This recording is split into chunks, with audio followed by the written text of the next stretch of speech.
problem we are solving is finding the value of x using these two figures, which have the exact same perimeter.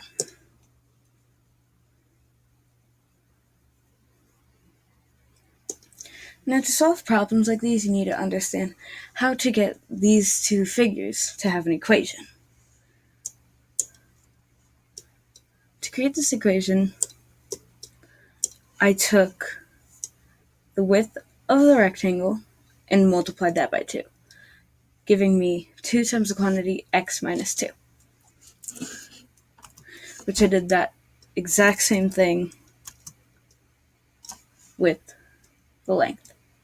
So the first side of the equation, which is the rectangle side,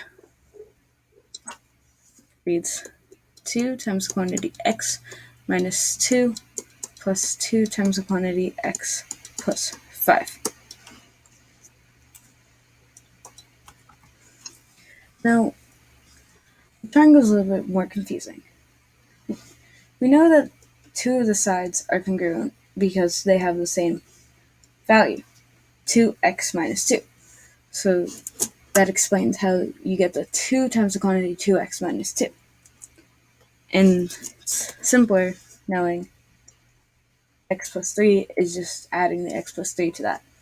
So the triangle is 2 times the quantity 2x minus 2 plus x plus 3.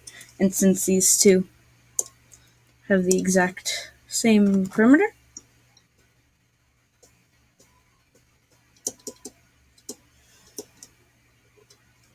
they are equal to each other.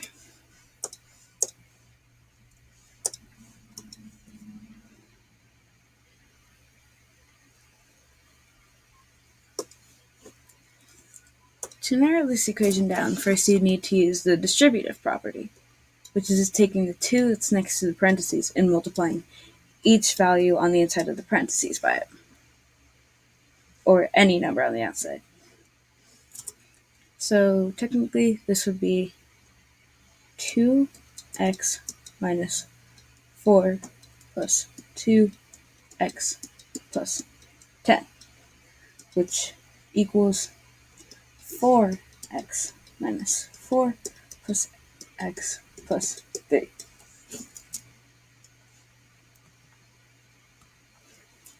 Make sure you don't forget the second value in the parentheses.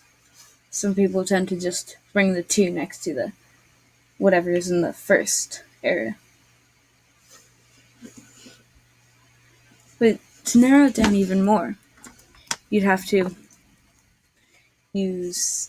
combine like terms, which 2x and positive 2x are like terms, which give 4x.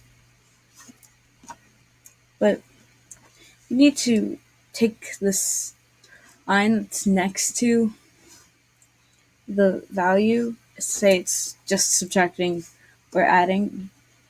Adding a number is positive, subtracting a number is negative.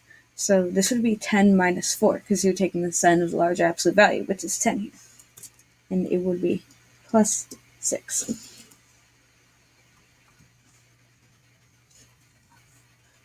Now that whole thing now equal to 4x plus 6. But the triangle has different values written. So you'd add the 4x and the positive x, which would give you 5x. Then it's just a matter of negative 4 and the positive 3. You take the sign of the large absolute value, negative 4, and then you just add 3 to the negative 4, which would give you negative 1, or just subtract 1.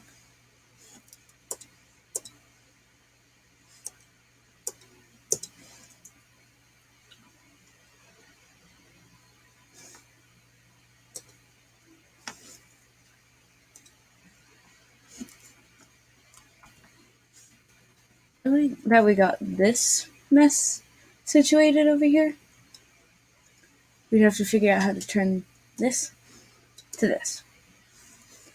Which, using inverse operations, it's much easier to get the x onto one side before messing with just the regular constants. you subtract 4x on each side because you don't want to mess with negatives. So the equation turns into 6 equals x minus 1. Or you can add the 1 in front of the x, which is this right here.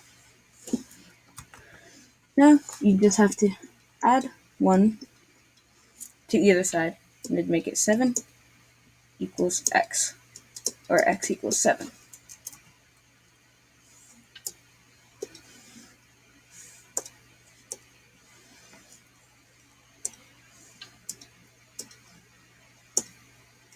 The answer to this is, in fact, x equals 7. Now here's the equation for you to try. Thank you for watching the video, and I hope you learned something else.